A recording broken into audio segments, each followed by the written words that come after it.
This week's real estate and mortgage rate update. This is a big week in economic news releases, and so there's going to be some market moving potential in the next couple of days. We'll get into that. Let's jump into what's going on in rates right now. 30-year fixed 6.37 national average. This is moving in the wrong direction. We've actually seen some erosion in the bond market ever since the Fed cut rates, which oftentimes will surprise the public because the public many times thinks that the cuts that the Fed makes directly impacts mortgage rates. It does not. So I'll show you exactly how and why that is happening. Looking at 30-year VA 6.07, so we're in 30-year FHA, the government loans, almost below 6. We did see it for a very brief moment. Hopefully we'll kind of turn the corner and come back. When we take a look at the bond, again, remember mortgages are based on a bond. They're not based on the Fed funds rate. The Fed funds rate is the overnight bank rate, or it's the rate that banks lend money to other banks so they have liquidity to lend to consumers in the form of car loans, credit cards, and lines of credit.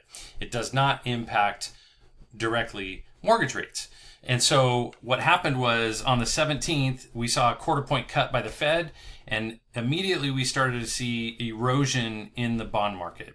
So now if you think about bonds, this is a fixed return for an investor over a long period of time, like 30 years. And so as inflation increases, that return, it erodes the value of that return. Therefore, rates have to go up in order for investors to invest in these bonds. So a move like what we saw last week on September 17th, when the Fed cuts rates, that could signal to the market that there may be inflationary pressures as a result. So remember, we talked a little bit about this in the last update. The Fed utilizes the Fed funds rate to try and stimulate the economy or to slow down the economy. So if inflation is really, really high, they raise rates to slow things down. When inflation has been high and starts to come down, then they can start to cut rates, stimulating the economy. So it's a way to kind of slow or speed up consumer spending. So again, we're seeing a little bit of erosion as a result of that. Now, I think that this will take, a week or two for this to kind of absorb into the marketplace, and we will hopefully turn the corner. But this is a big week in the market in terms of economic releases. I'm going to show you here if I can get this going. I don't know if this is going to let me here. Here we go. Okay, so I believe tomorrow we're going to have initial jobless claims. Now, based on my past updates, the Fed was really hinging their decision on the softness in the labor market. There's a weakening in the labor market as it pertained to these massive revisions in job creation. So there's going to be some eyes on this initial jobless claims, which is essentially people filing for unemployment for the first time, and then continuing claims is how many people are still on unemployment. This will have a bit of an impact potentially on the market because, what if the Fed is primarily basing their decision on weakness in the job market, then where are we turning to? And keep in mind, we're 6 or 7 days away from the BLS, or the Bureau of Labor and Statistics job report, which is going to be really big. But this will give us some insight into what to expect. And then we've got GDP. So I think this is the third quarter estimate. And then the big one is the inflation report on Friday. So this is the PCE.